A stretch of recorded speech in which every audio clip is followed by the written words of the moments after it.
Hello everyone, welcome to let's crack UPSC CSC. My name is Pratik Nayak and मैं भी आपके साथ बहुत ही इम्पॉर्टेंट डिस्कशन के लिए आया हूँ और वो डिस्कशन है regarding the question solving in history.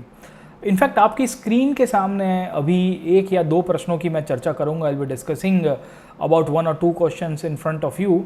मैं चाहता हूँ कि आप ये क्वेश्चंस को अटेम्प्ट करिए और बताइए कि how you are looking forward to this question. पहला क्वेश्चन आपके सामने यहाँ पे पूछा गया है कि which of the following are the features of all India agrarian programme adopted by the Congress in 1936। 1936 के अंदर कांग्रेस ने जो एग्रेरियन प्रोग्राम एक्सेप्ट किया था उसमें क्या क्या फीचर्स को इसका पार्ट था। कोऑपरेटिव फार्मिंग, ज़मींदारी सिस्टम को अबॉलिश करना, 50% रिडक्शन इन रेंट और तीसरा था टैक्सेशन ऑफ एग्रीकल्चर इनकम।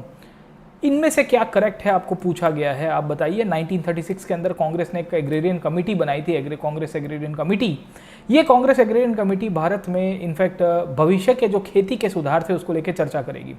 अब आप में से इनमें से बोला गया क्या करेक्ट है। अगर आप देखने की कोशिश करोगे तो कोऑपरेटिव फार्मिंग की बात हो रही थी, यस, क्योंकि भारत में उस टाइम पे छोटे किसान थे, छोटे किसानों के पास ज़मीनें कम थी। इसके लिए 1936 तक आते आते जब लखनऊ के अंदर कांग्रेस का अधिवेशन हुआ नेहरू जी की अध्यक्षता में, तो ज़रूर से इसकी बात हो रही है।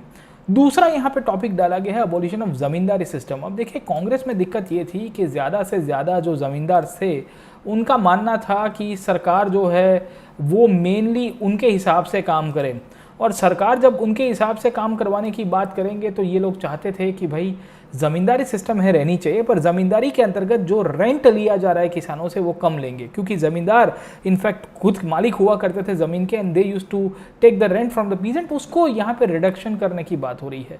तो पहला करेक्ट है, दूसरा आप देखोगे तो गलत होगा, तीसरा करेक्ट है। और एग्रीकल्चर इनकम के ऊपर टैक्सेस लगवाया और उसको ऊपर हटाने की बात हो रही, क्योंकि ब्रिटिश काल में टैक्सेस बहुत इंपोज होते थे। आपने पढ़ा होगा कि अलग अलग प्रकार के रेवेन्यू को लेके फिर इशू भी हुए हैं।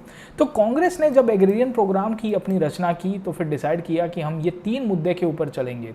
तो ये तीनों के तीनों जो राइट ऑप्शन आपको यहाँ पे दिख रहा है वो है option number 1, 3 and 4 and this is the correct option, है ना।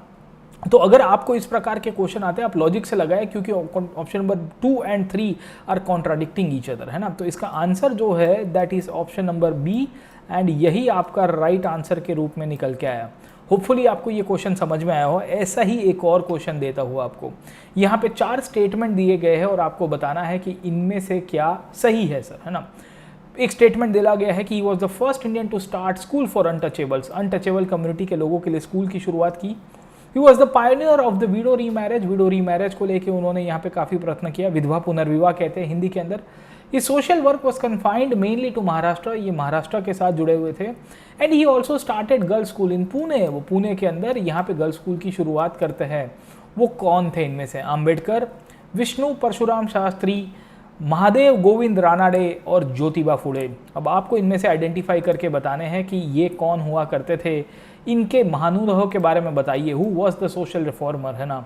अब आप देखिए कि विडो रीमैरेज की चर्चा कब होती है, 1850s के दशक में होगी। और 1850s का दशक भारत के अंदर बहुत ही मैं कहूँगा वॉलेटाइल था, क्योंकि बंगाल के अंदर भी विधवा पुनर्विवाह को लेके इनफैक्ट चर्चा चल रही थी ईश्वर चंद्र विद्यासागर के साथ। अब इनमें से कौन से रिफॉर्मर 1850s के दौर में एक्टिव थे?